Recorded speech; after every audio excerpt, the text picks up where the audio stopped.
Welcome to the Garden Angelist, where we talk about flowers, veggies, and all the best dirt. I'm Dee Nash from Guthrie, Oklahoma. And I'm Carol Michael from Indianapolis, Indiana. Hello, Dee. Hello, Carol. It's great to see you again and to talk to everybody. It's great to be here. Summertime and the gardening is easy.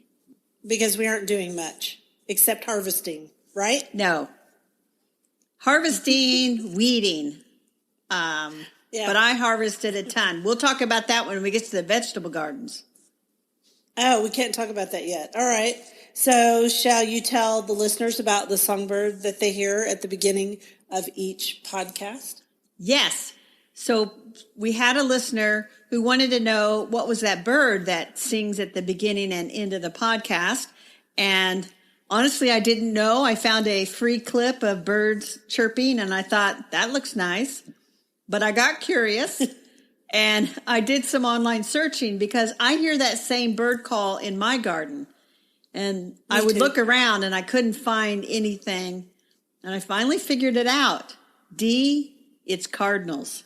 Which almost everybody who lives east of the Rocky Mountains has cardinals, right? I love cardinals in the garden.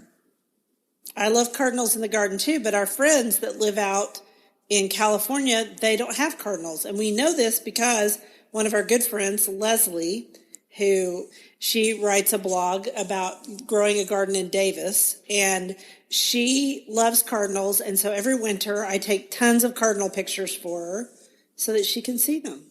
That's right. And I know she collects cardinals, but don't everybody look her up and send her a bunch of cardinal stuff.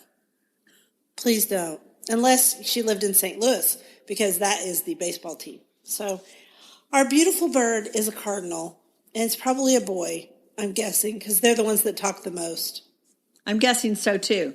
I love to see cardinals in the garden, and I'm glad that that's what that bird is. Me too. That's just serendipity, Carol. That's just serendipity. So I think you have a quote for us. I do. So here's the quote. Back in my quaint garden, jaunty zinnias vie with flaunting phlox.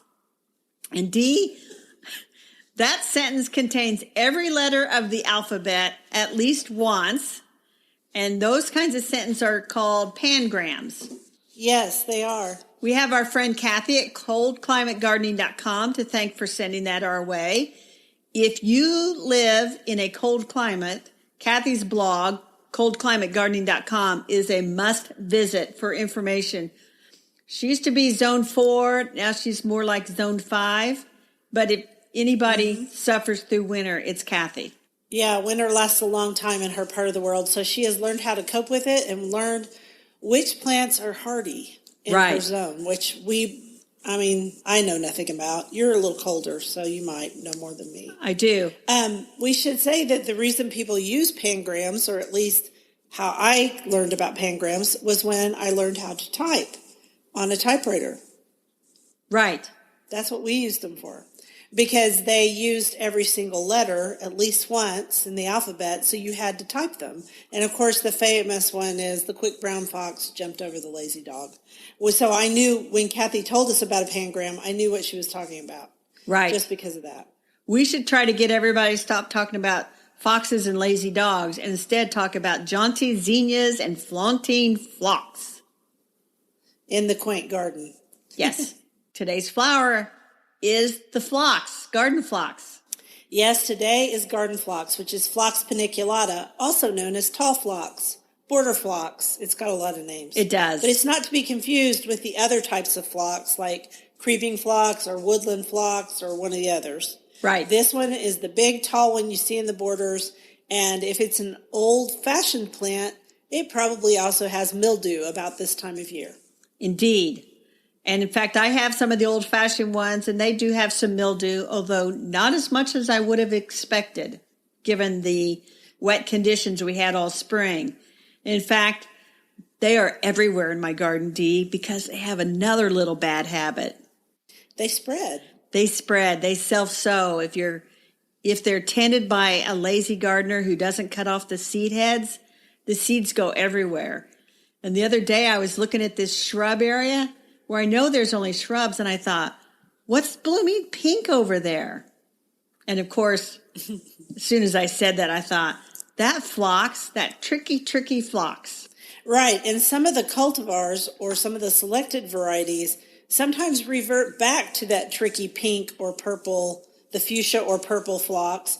And then you find seedlings of those in your garden too. You rarely find seedlings of anything that is a named Phlox paniculata.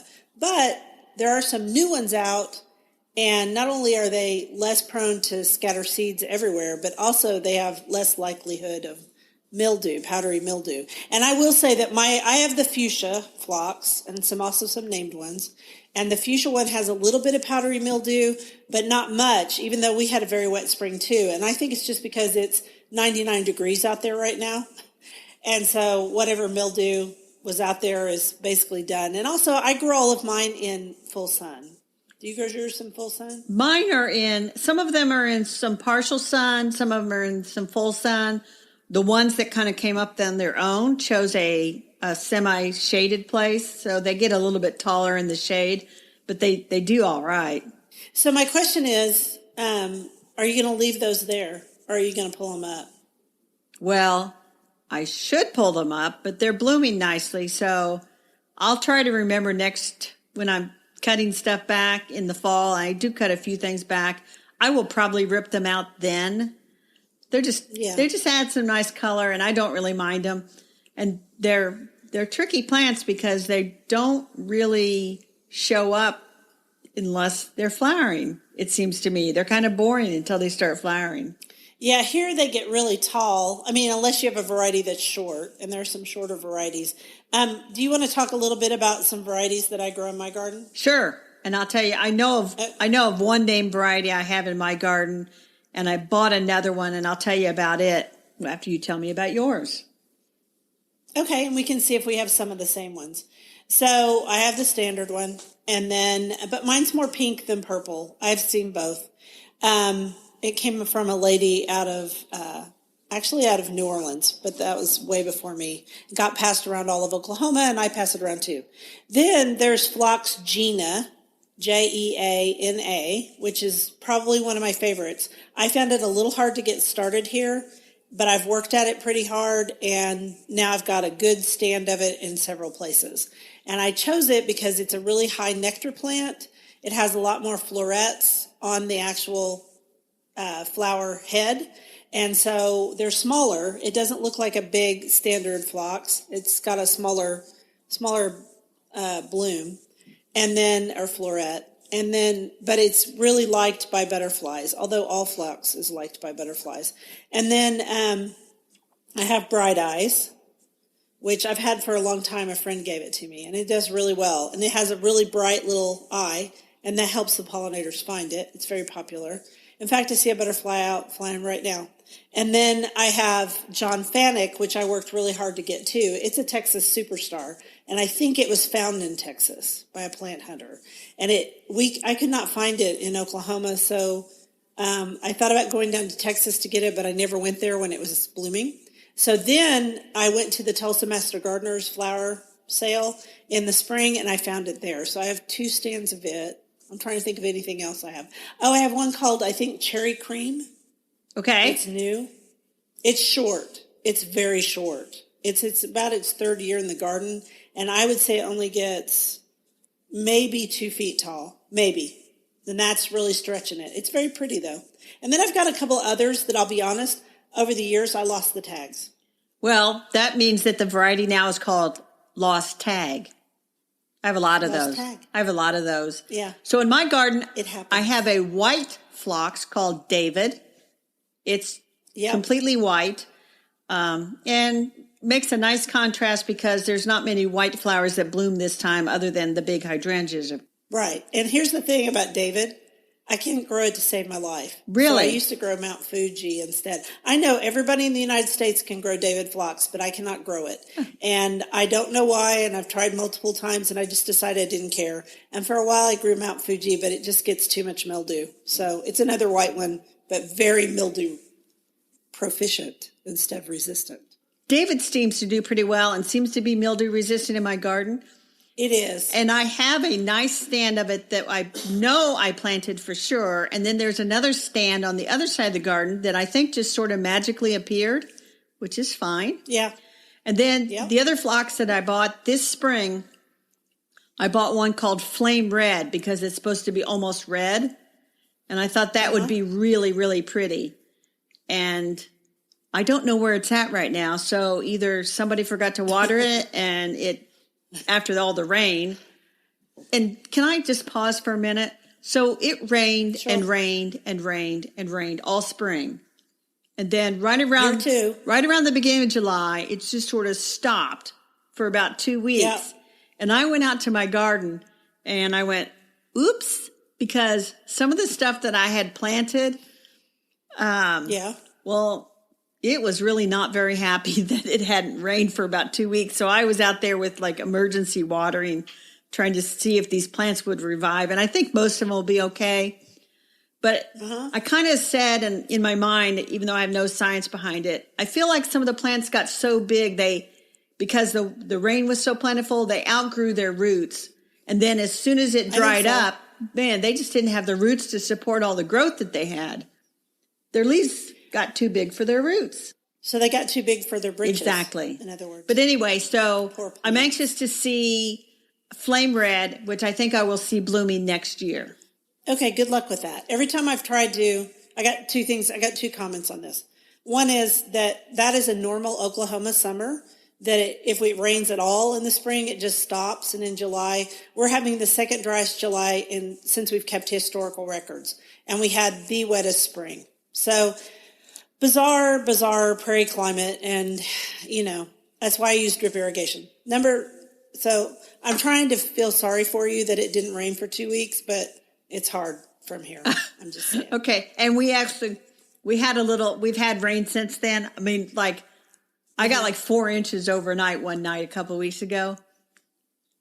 And if people could see my face right now, it's a mixture of, because that's not going to happen here until September if we're lucky. It did sprinkle this morning here, but that was just a tease. Nature was messing with me. We had a thunderstorm that went through right before we started this. Oh, that's right, because you almost didn't have internet.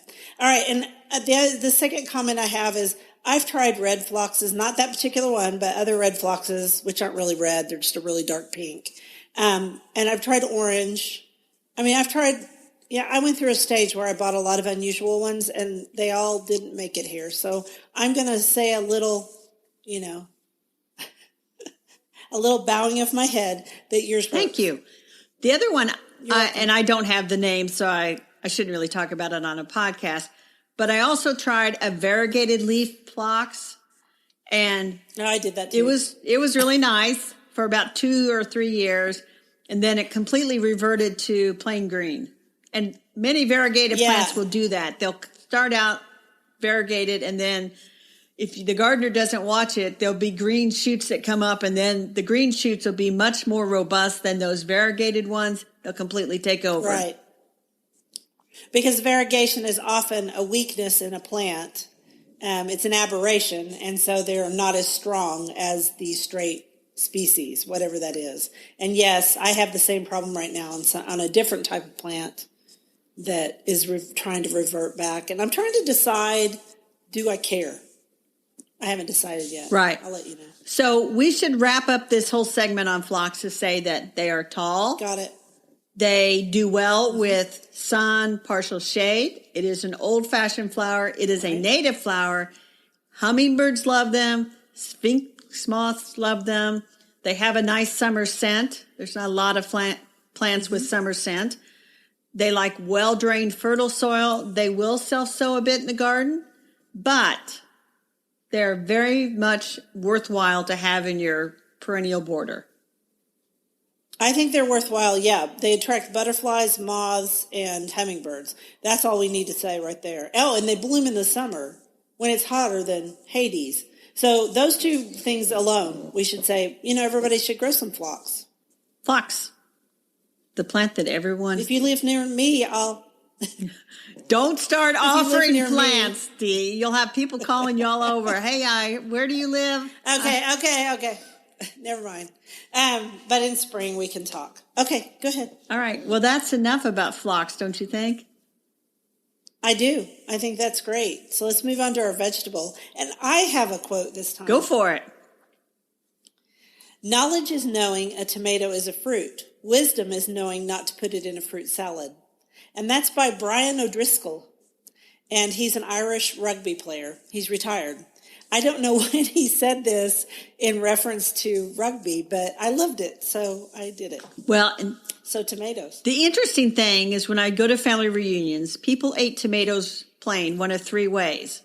Plain, which is my preference, with salt, which is like half people's preference. And then that's my preference. There were some of my relatives who had to have sugar on their tomatoes. That's weird. It just sounds terrible. Oh, it sounds disgusting. There's enough tomato varieties out there that you could find one that's sweet. You don't need it for. Actually, I like tomatoes that have more acid anyway. So I'm kind of an acidic tomato eater.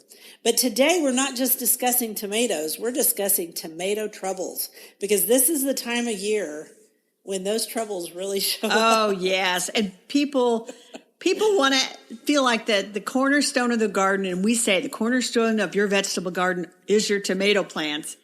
And it seems like it'd be the easiest thing in the world to grow, but you can have tomato troubles like nobody's business. And we have a laundry list of them.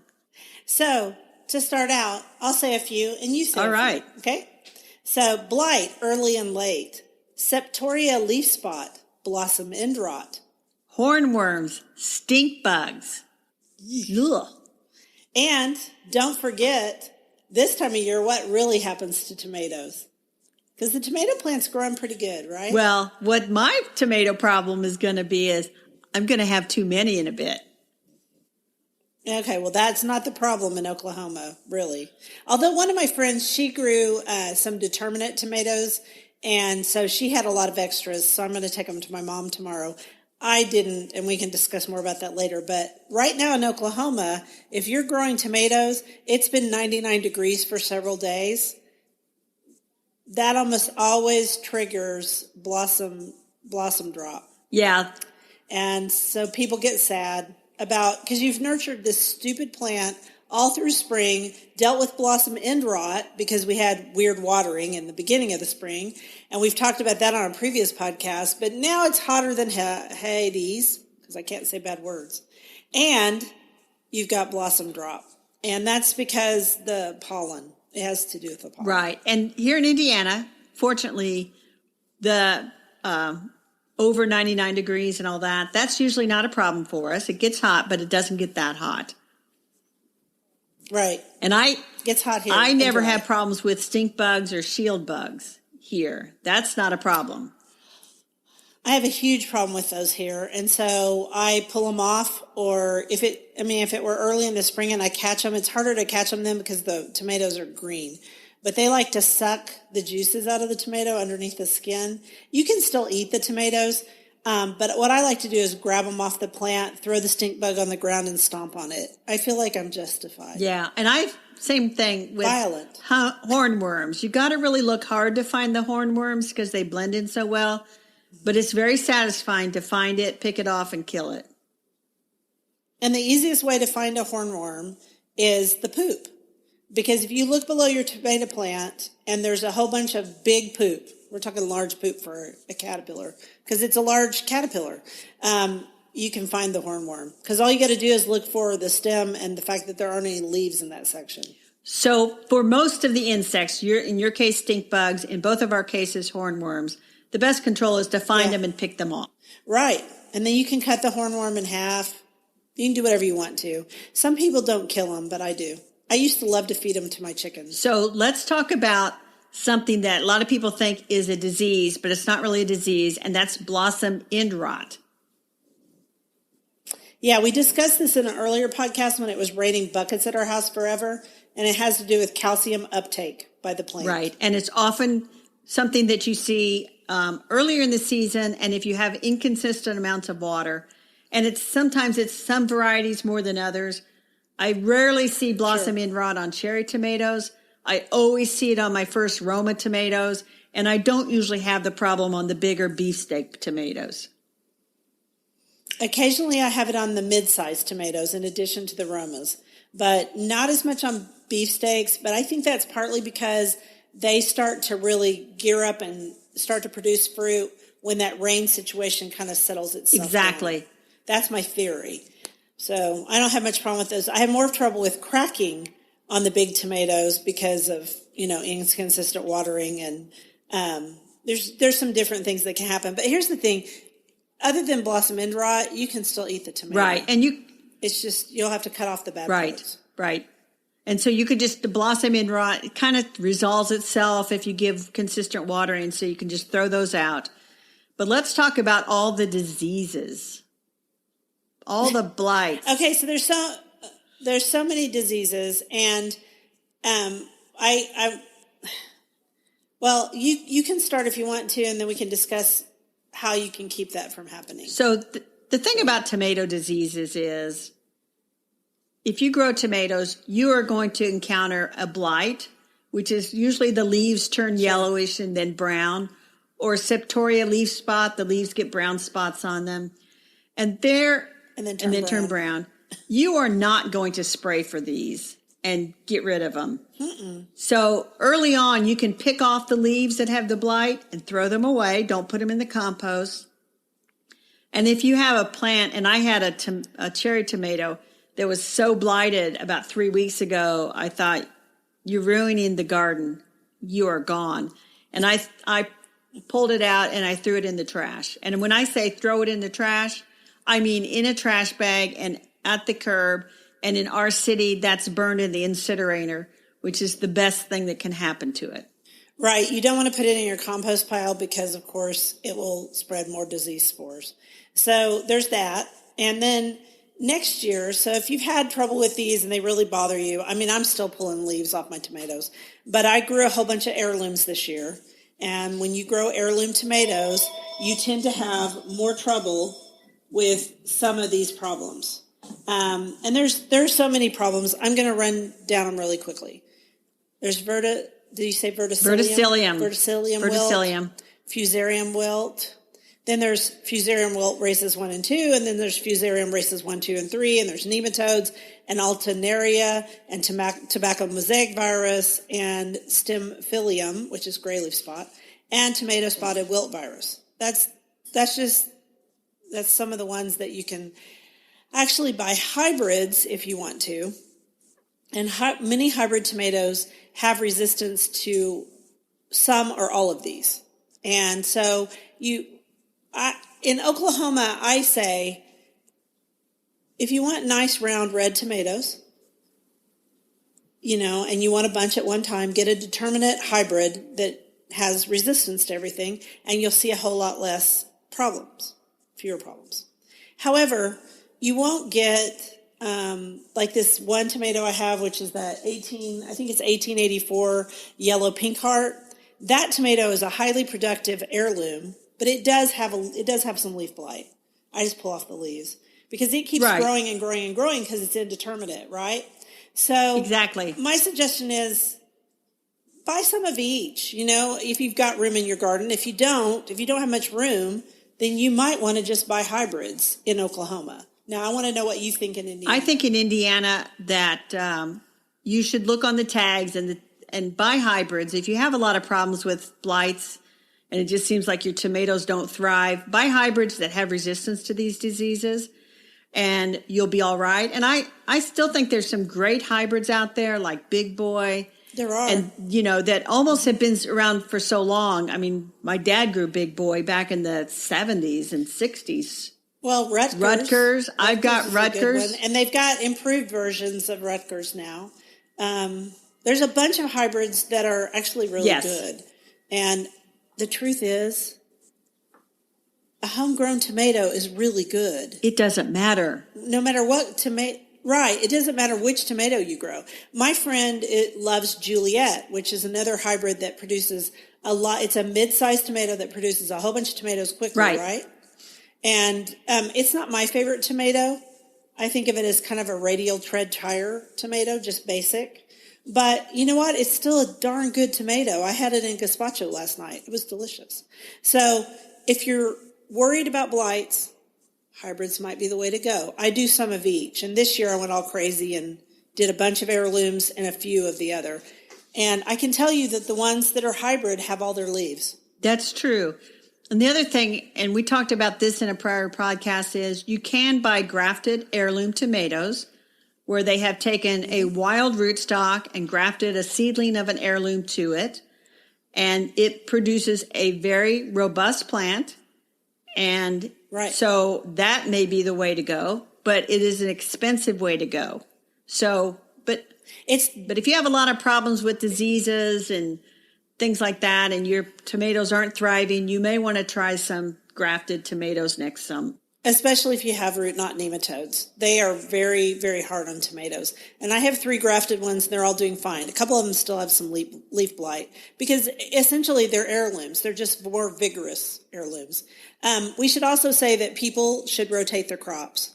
Don't plant tomatoes in the same place each year.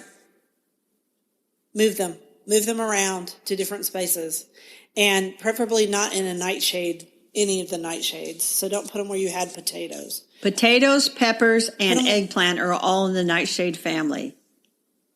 Right. So find another spot. Put them where you had the okra. Yeah, where something else grew.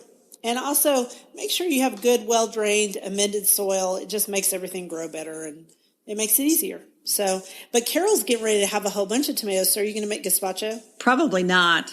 I might get some and make some sauces, and then I'll probably make some salsa, and I'll eat a bunch of them, and I'll give some away.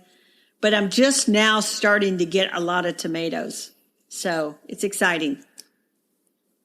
Yeah, I'm not getting a lot. I'm getting a few at a time. But I did come home. Well, we were going to discuss that, our harvest. I came home from vacation, and I had lots and lots of vegetables, period. I had a whole bunch of eggplant. I had a bunch of tomatoes. My green beans didn't do well, so I didn't have any of those. Oh, peppers. I had a lot of peppers. What did you harvest yesterday? So this morning I picked I had green beans, and this is probably the last of the green beans from this planting.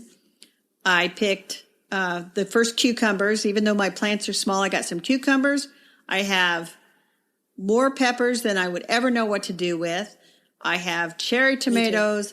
I picked some of my first bigger tomatoes. What else did I pick?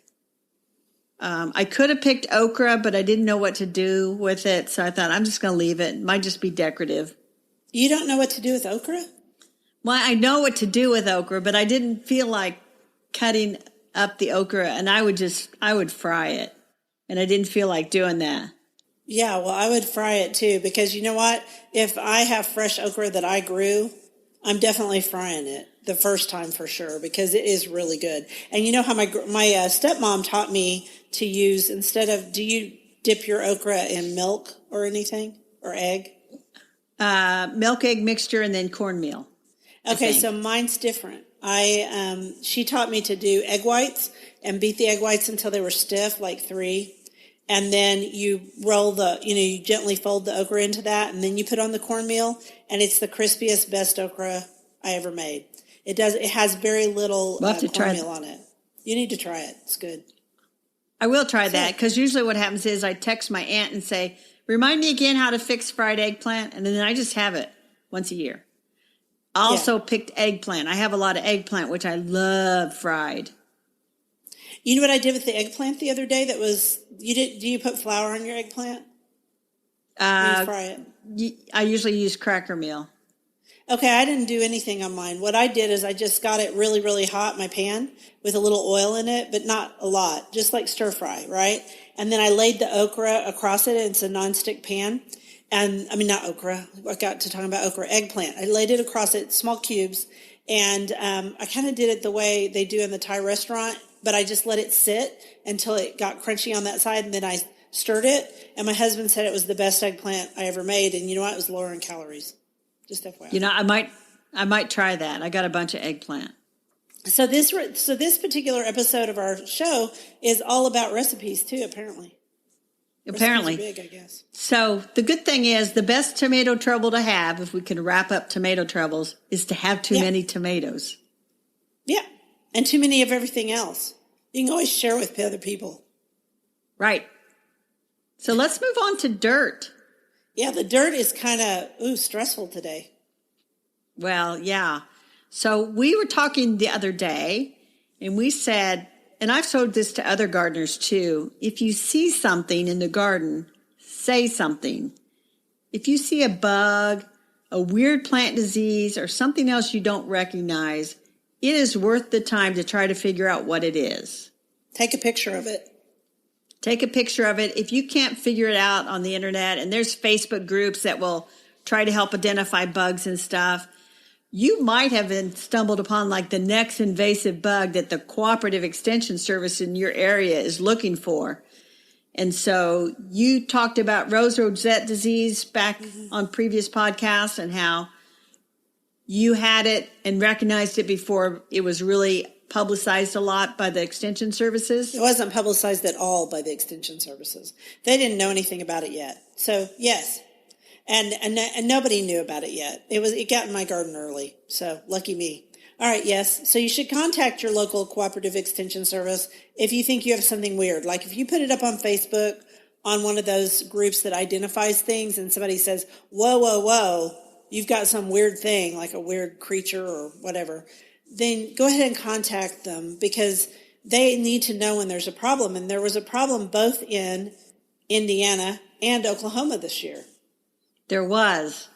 We had some rhododendron plants that were offered at some of the big box stores. Yep. I guess I'll name them. Here it was Walmart and Rural King. And they found out those rhododendrons were carriers of a fungal pathogen called sudden oak disease. Right. And in Oklahoma, they were at Home Depot. I'm just going to say where they were so that people know. Okay, so they were, and why you'd be buying a rhododendron in Oklahoma or Indiana really makes no sense, but I digress. Go ahead. Look, it's a fungal pathogen. It's a fungal pathogen, and if the rhododendron was planted within like 6 feet of an oak tree, which you might do because rhododendrons tend to like shade, then you could infect the tree with sudden oak disease, which is not particularly prevalent in Indiana, nor do we want it to become prevalent in Indiana. It's mostly prevalent on the West Coast, especially in Washington State and Oregon, so when you brought this up, I didn't know about this. I mean, I know about sudden oak death, but I didn't know that this was a problem this spring. So I did some more research because you found out that the plants in Indiana came from a nursery in Oklahoma. That's right. And I thought those Oklahomans sending those diseased plants. And what I thought when you said it was, how the heck did that happen? Because it just didn't make any sense to me because it's not a real prevalent thing. So I looked up the nursery, and the nursery actually got those plants as small plants from Washington State and Canada. And then they finished them off. And when they finished them off and then shipped them out where they were supposed to be shipped, that's when it was found. And it was found here, and it was also found in Indiana. Maybe it found some other places that those plants went. So actually, they all had to be destroyed. And they had to do public service announcements. So also consider this a PSA. If you bought a rhododendron, I have no idea why you would, for earlier this spring in Oklahoma, you need to take some pictures of it and see if it has that disease and send them on to the local extension service. And the same thing in Indiana. They sell a lot of rhododendrons. They're very pretty in the spring with the blooms. And here in Indiana, rhododendrons, people do plant them. They will last a couple of years, but they never really thrive. Although I know of some really big ones in a few places, but it's not the first choice shrub you should buy. And again, if you got one. Yeah, there's so many other worthy shrubs. Yeah. If you got one in Indiana and you bought it at Walmart or Rural King, you should take a picture of it. You should get it destroyed. And by destroy, we mean throw it in the trash or take your money back. I think most of those stores are giving people refunds. And I think the interesting thing is the sudden oak disease causes brown leaves on the rhododendron, but it does not kill the rhododendron. It kills the oak. Right. So. Yeah. And oaks have had enough trouble in our state for sure. And many of our native trees are types of oak trees. And they've had enough trouble because we've had some really difficult conditions that they've had to grow under. So we definitely don't want to make their lives harder or shorter. And around here, they've had problems with oak wilt. And so that kind of is our announcement, or not announcement, but our advice is if you see something, figure out what it is. If you can't figure it out, call your local cooperative extension service to get help. And most of them have helplines, and they want to know about this stuff. So don't be afraid to call them. Yeah, don't ever be afraid to call your local extension service or the Master Gardener program if it is, like ours is affiliated with our cooperative extension service. And they have people who answer questions, and they do want to help you. Right, because your tax dollars paid for it already. So that's really all we got today. Phlox, tomato troubles, and see something, say something. So we can tell everybody that you can reach us so many different ways. We are on Facebook as the Garden Angelists. We're on Twitter. We're on Instagram, where we try to post a few pictures of things that we talk about each week. We are on Buzzsprout, and we are now on iTunes through the Apple Podcast, and we're on Spotify. Name the other ones that we're on. We're on Listen In, I think. I don't know. I'll put a link to them all on our website. Yeah. thegardenangelist.com. Right. There ought to be a great way to listen to us. And we would love it if you guys listen to us through Apple Podcasts and maybe Google Play for that matter. If you give us a good review, that'd be awesome. And most importantly, tell your friends to listen to the Garden Angelist every week. Same place, same time. It was great chatting with you over the garden gate, Carol. And you as well. Bye now. Bye.